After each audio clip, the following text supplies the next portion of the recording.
90 minutes au Bernabéu, c'est très long. Poubelle. Le toit sera fermé. Poubelle. La dernière fois que Camavinga a marqué, le Real Madrid a fait un comeback en Ligue des Champions. Poubelle. Le Real Madrid s'est toujours qualifié en quart de finale depuis 21 ans. Poubelle. Vidéo de motivation pour les joueurs. Poubelle. Quand on était dans le bus qui quittait Londres, on savait déjà qu'on allait faire la remontada. Poubelle. Le mot qui est le plus utilisé dans le vestiaire, c'est la remontada. Poubelle. Quand Ceballos sera là, on va faire quelque chose. Poubelle. Est-ce que je suis surprise? Non. Mais avec toute la bouche, avec toute la communication, avec tout dagbashi que vous avez fait là, c'est ça que vous avez fait pour nous donner. Merci. S'il te plaît, Carlo Ancelotti, reste. Mbappé, reste. Tu as été la meilleure chose qui soit arrivée au Real ces dernières années. Merci encore. Merci, on est très reconnaissante. Une équipe d'incapables, une équipe qui aligne des influenceurs. Quand c'est pour faire des stories après les matchs, rendez-vous mercredi 21h. Madridista, Asa El Final. See you on Wednesday au Bernabéu. On aura besoin de vous. 1% de chance, 99% de foi. Poubelle. Une équipe d'influenceurs au lieu d'une équipe de joueurs. Ils passent leur temps à faire des messages sur Instagram, à faire des stories. Mais sur le terrain, ils ne produisent rien. Ça étonne qui? Personne. Ils sont venus ajouter Mbappé à un collectif qui est déjà bien huilé. Avec sa venue, ça a gêné tout le monde. Bellingham, il peut plus jouer au faux neuf. Vinicius, il est devenu nul. Lui qui disait qu'il va faire 10 fois plus, finalement, il fait 10 fois moins. On le voit même pas. Aujourd'hui même, il marque un but placali pour donner au moins de l'espoir. Maintenant, quand tu as fait comme ça là, c'était pourquoi? Tu t'attendais à quoi? Tu pensais que vous allez remonter quoi? Aujourd'hui, vous êtes tombé sur une équipe qui vous a pas regardé. Une équipe qui s'en fout de tous vos blabla. Parce que quand c'était pour faire les propagandes sur les réseaux sociaux, vous étiez les premiers. Au lieu de prendre votre téléphone pour faire les influenceurs, pour dire Madridista, see you on Wednesday, mercredi 21h, fallait vous entraîner. Le temps qu'on vous a donné pour vous entraîner, vous avez pris pour aller faire les réseaux sociaux. Ça vous a loupé. Aujourd'hui, ils vont ressortir l'excuse. 15 Ligue des Champions, c'est pas grave. 0 Ligue des Champions, vous a gagné aujourd'hui. Ils vous ont gagné chez eux, ils vous ont gagné chez vous. Quelle honte. Quelle honte. Après toute cette propagande, vous n'avez même pas pu gagner Arsenal chez vous à la maison. Et il a fallu un but placali donné par Saliba pour que vous puissiez au moins espérer un peu. Quelle honte. Quelle honte. Donc, comme vous avez 15 LDC là, enlevez 4 dedans. Comme ça, vous allez égaliser les 5 buts que Arsenal vous a marqués au match aller comme au match retour. Visca Barça, Visca Arsenal. Vamos. On va repartir un peu en arrière. Quand le Real de voleurs, ils ont signé Mbappé, ce joueur nul. Ils ont dit ils vont prendre la 16e Ligue des Champions. C'est où? Ligue des Champions est où? On dit non. Vinicius, Bellingham, Rodrigo, Mbappé. 4 nuls là. On dit ils vont prendre 16 Ligue des Champions. C'est où? Voleur. Voleur. Voleur, Ligue des Champions est où? Voleur. Et puis, cette question-là, ils ont posé la question à mon président Laporta. On dit Mbappé vient chez le Real des voleurs. Est-ce que tu as peur? Il dit il s'en fout. Moi-même, quand Mbappé est venu chez le Real des voleurs, il a dit Mbappé ne peut rien créer. Parce que si Mbappé pouvait faire quelque chose, Paris allait avoir 7 Ligues des Champions. Le Real des voleurs, vous avez pris Mbappé, Ligue des Champions, là où? Quand ils ont pris Mbappé, ils étaient en train de dire Apollo 16. C'est ça non? Apollo 16, Apollo 16. C'est où? Voleur. Voleur. Voleur. C'est où? Ligue des Champions là. 16e, c'est où? Voleur. Il y a des voleurs là. On va aller étape par étape. Je vais vous prendre un peu.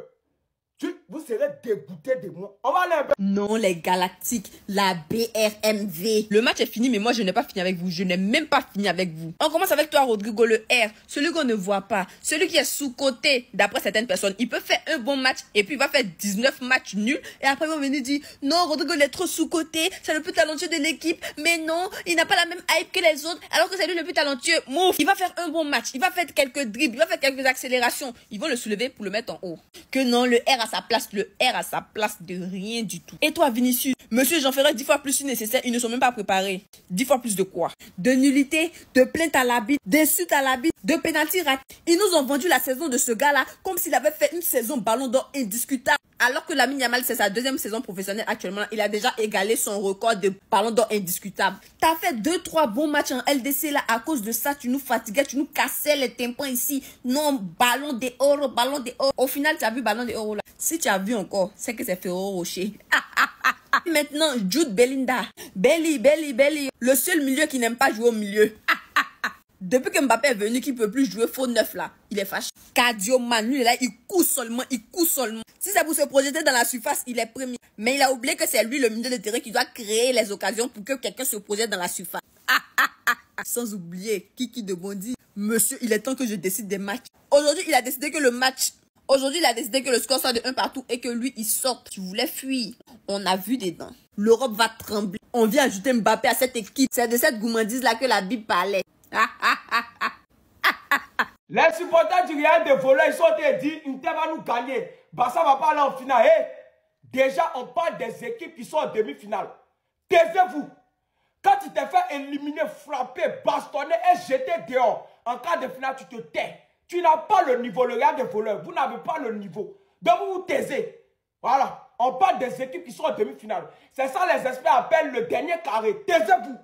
Même Manchester United va jouer demi-finale. Et le Real de Voleur. Maintenant, concernant le match contre Inter, moi je ne parle pas de ça parce qu'on est déjà en finale, je vous ai déjà dit ça depuis. On va éliminer Inter, c'est une formalité. Voilà, donc, ça dit, enlevez vos bouches de notre affaire. On est en demi-finale. Quand tu t'es fait éliminer, humilier en cas de finale, tu te tais. Taisez-vous, on ne vous a rien demandé. Il y a ceux qui vont aller payer les maillots d'Inter, ça c'est un problème. Mais nous, on vous dit, enlevez votre bouche de poisse là dans notre affaire. Votre bouche d'élimination, votre bouche d'humiliation, enlevez ça dans notre affaire. Voilà. On parle des équipes en demi-finale. Voici mon 11 du Barça pour éliminer l'Inter Milan et se qualifier pour la finale de la Ligue des Champions. On va aller sur un schéma tactique en 4-3-3. On commence d'abord avec la défense. En défense centrale, pour moi, il n'y a aucun doute. La paire la plus rassurante, la paire qui a le plus d'alchimie, c'est la paire qui doit être titularisée. En l'occurrence, Cubarsí et Inigo Martinez. L'expérience d'Inigo Martinez associée à la jeunesse de Cubarsí, ça nous fait énormément de bien. Le fait qu'ils aient joué ensemble beaucoup de temps et qu'ils aient développé entre eux des automatismes, ça nous arrange énormément. Ils ont fait la pré-saison ensemble. Donc, en termes de piège du hors-jeu, ils maîtrisent. Ce sont les rois du piège du hors-jeu. En latéral gauche, je sais que beaucoup ne seront pas d'accord, mais pour moi, Gérard Martin doit être titularisé. C'est vrai qu'au début de saison, il était très nul. Il nous a pas convaincus. Actuellement, il s'est amélioré. Je ne dis pas qu'il est Roberto Carlos ou Cafu, mais quand même, on peut au moins compter sur lui le temps que Baldé revienne. J'espère quand même qu'il reviendra très vite. En latéral droit, il n'y a pas de changement. Pour moi, ça ne bouge pas. Koundé est le titulaire indiscutable. Maintenant, là où le match va se jouer, là où franchement, il faut que le Barça soit à 100%, c'est le milieu de terrain.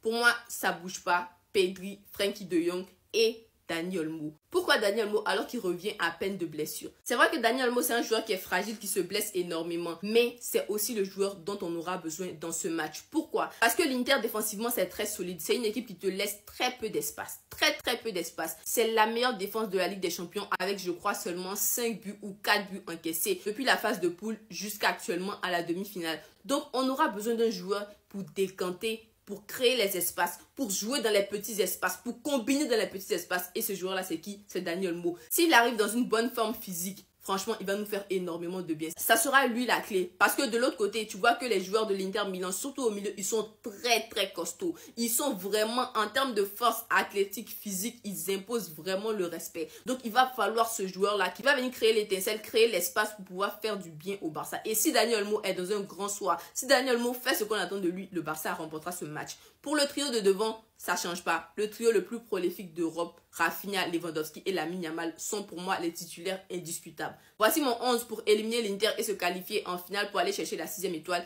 Dites-moi ce que vous en pensez. Visca Barça. Attendez, le Barça pourra faire l'exploit cette année que aucune équipe n'a jamais fait dans l'histoire du football. Bougez pas, je vous explique tout. On commence d'entrée. Si on réalise ça, ça sera grâce à cet homme-là. Et moi, je suis toujours confiant. Le Barça, cette année, pourra gagner le quadruplé. La Supercoupe qu'on a gagnée contre le Real Madrid. Maintenant, il nous reste une demi-finale à aller chercher. Et cette fois-ci, on n'a pas le droit à l'erreur. Si on gagne 6-0 à l'aller, faudra pas prendre le retour à la légère. Certes qu'on a une revanche à prendre contre l'Inter Milan. Et surtout Gavi. Qu'après le match où on a perdu, il y avait des fautes d'arbitrage catastrophiques. Avec cette main dans la surface de réparation. Avec toutes les revanches qu'on a pris, c'est la revanche que j'attends. Contre l'Inter Milan, on va les fracasser en demi-finale. On reste humble, on respecte l'adversaire. On va les battre. Il nous reste une finale de Coupe du Roi à aller chercher, toujours contre le Real Madrid. Et finalement, on est toujours premier de la Liga. Et potentiellement, on va la gagner. Cette année, je la sens. C'est au Barça. On mérite tellement de gagner tous les titres possibles. Après ces années de galère, dites-moi ce que vous en pensez, les gars. Mais moi, j'en rêve de gagner le quadruplé. Et j'y crois toujours. Dites-moi si vous croyez encore. Sinon, les gars, l'étiquette, je vais bientôt l'enlever. Passez une bonne soirée. Bisous. Merci. Redescends là. Merci.